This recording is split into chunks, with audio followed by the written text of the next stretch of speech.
Magandang araw sa ating lahat mga boxing fans saan mang panig ng mundo. Ang bakbakan na ating tatalakayin ngayon na kung saan maghahayag po tayo ng sarili nating fight prediction and analysis ay ang comeback fight ni Magsayo kontra Isaac Avilar. Na kung saan ang kanilang fight schedule, ito po ay sa Desyembre 9, taong kasalukuyan. Doon gaganapin ang bakbakan sa Thunder Studios, Long Beach, USA. Itong si Mark Magsayo ay lumalaban noon sa featherweight division. Maging ang kanyang makatanggali na si Isaac Avilar.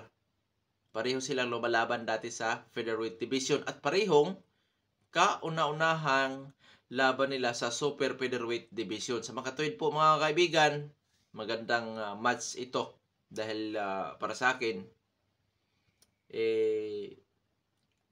yung nauna kasi na balak labanan ni Magsayo, delikado yon.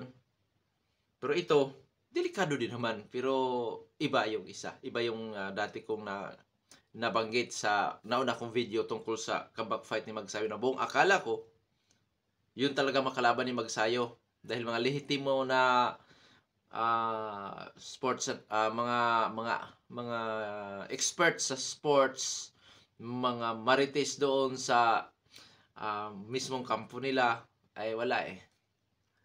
Ngayon piho ito na makalaban ni Magsayo dahil nakatala sa boxrec po mga kaibigan. Okay. Alamin natin kung sino ang llamado at paano may panalo dito sa magkabilang panig ang kanilang nalalapit na bakbakan. Kaya naman po mga kaibigan, alamin muna natin kung ano ba ang taglay nitong si Isaac Avilar. Itong si Isaac Canalito Avilar ay may impresibong kartada. 17 wins coming by way of knockout. May 6 na talo, ngunit wala pang naitalang tabla. Sa kanyang 6 na talo, 3 beses nakatikim ng technical knockout ito. May edad na 26 anyos at ang height 5 foot and 6 inches. Reach 7 inches. Southpaw ang kanyang stance, knockout ratio 58.82. Isa itong Mexicano at huling lumaban naman ito noong Abril 1, taong kasalukuyan. Ang nakasagupa nito si Carlos Arteaga Uruna. Talo by technical knockout sa huling laban itong si Isaac Canalito Avilar. Pagdating sa karanasan o experience, mga kaibigan, future world champion, nakalaban niya si Fulton. Future world champion pa lamang si Fulton noon. Eduardo Ramirez, ganon din. Nakalaban niya, future world champion. Hindi. Naglaban si Eduardo Ramirez at saka itong si Isaac Avilar, nakataya ang WBA interim noong kanilang bakbakan. At natalo itong si Isaac Avilar.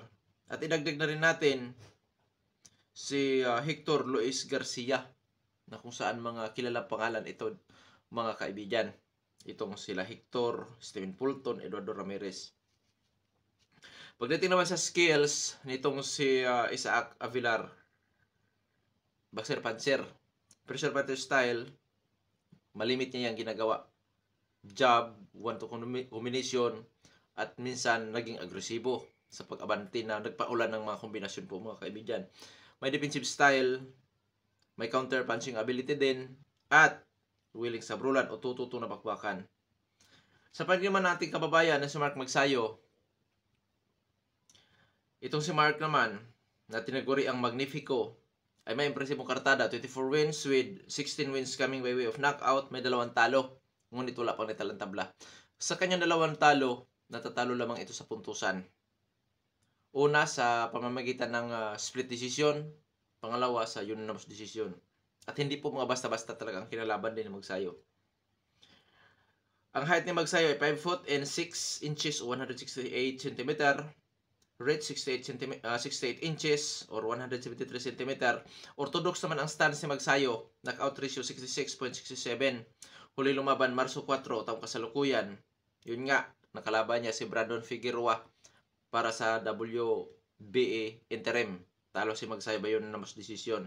At ang unang tumalo kay Magsayo ay ang kanyang kauna-unahang challenger din na si Ray Vargas. Kung inyo natatandaan, tinalo naman ni Magsayo si Gary Allen Russell. Oo, split decision or unanimous decision ba yun? Yung pagkasungkit ni Magsayo sa WBC. Hindi nagtagal kay Magsayo ang WBC. Skills ni Magsayo, boxer puncher din po mga kaibigan. Pressure fighter style. Willing sa brulan o tututo na bakbakan. May defensive style which is yung kanyang back pedal. Pagdating naman sa suntok, kung sa huling laban mga kaibigan, brawler style si Magsayo. Pressure fighter style si Magsayo. At may sa early rounds, may magandang galaw siya, yung in and out, ganoon. Taglay ni Magsayo ang hand speed, power. Yan po ang taglay ni Magsayo. So dito sa comparison naman natin, parehong nasa prime ang dalawang maglalaban, parehong galing sa talo ang dalawang maglalaban. Magkaiba nga lamang ang sinapit. Natalo si Magsayo sa puntusan, yung isa naman natalo by technical knockout. Kaya dito mga kaibigan, posibleng maging hindi na disadvantage para kay Isaac Avilar ang pagka-knockout sa huling laban dahil itong si Avilar kasi mga kaibigan, tatlo na ang kanyang naging talo sa pamamagitan po ng technical knockout. Pero nakakabangon ito. Kaya hindi na bago kayo Avilar ang knockout. Pagdating sa karanasan, kung sa uri ng kalaban po mga kaibigan, pareho. Hindi po basta-basta ang mga kinalaban. So, ang lamang lang kay Magsayo, talagang naging world champion siya na lehitimo. Yung isa naman, napalaban sa interim pero natalo sa interim WBA. Ngayon, pagdating sa skills mga kaibigan, di rin magkakalayo sa skills ang dalawang boksingero. Lamang lang sa speed si Magsayo, maging sa tibay. O, yun ang ikinala lamang ni Magsayo. Kasi wala pang nakapagpa-knockout kay Magsayo. Oo, mayroon nang nakapagpabagsak kay Magsayo. Pero si Magsayo kasi, solido yung panga nitong si Magsayo. Tatamaan pero babangon. Kaya pang magpatuloy. Ganun ba? Yung iba kasi pag tinamaan, wala na. Sulimpat na ang mata o grogi agad. Pero si Magsayo hindi. Matibay ito. Katawan o mukha. Iniinda. O nandun na tayo iniinda pero sa tibay lang tayo ay matibay talaga si Magsayo. Okay.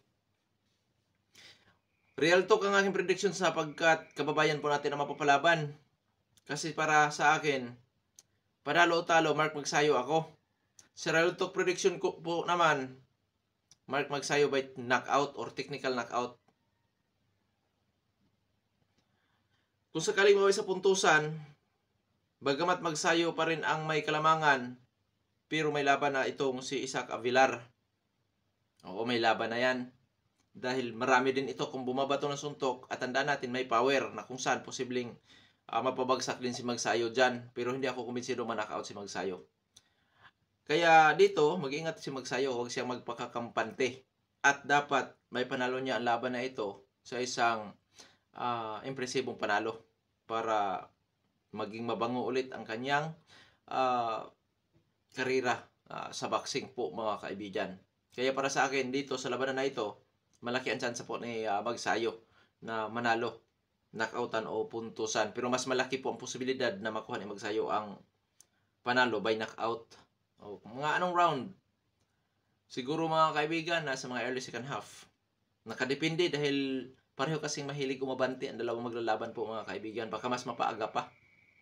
Oo, kasi yun nga, pareho halos ang galawan. Pressure fighter. Mga kaibigan, hanggang dito na lamang. Ito Pandong Sports PH. Maraming salamat po.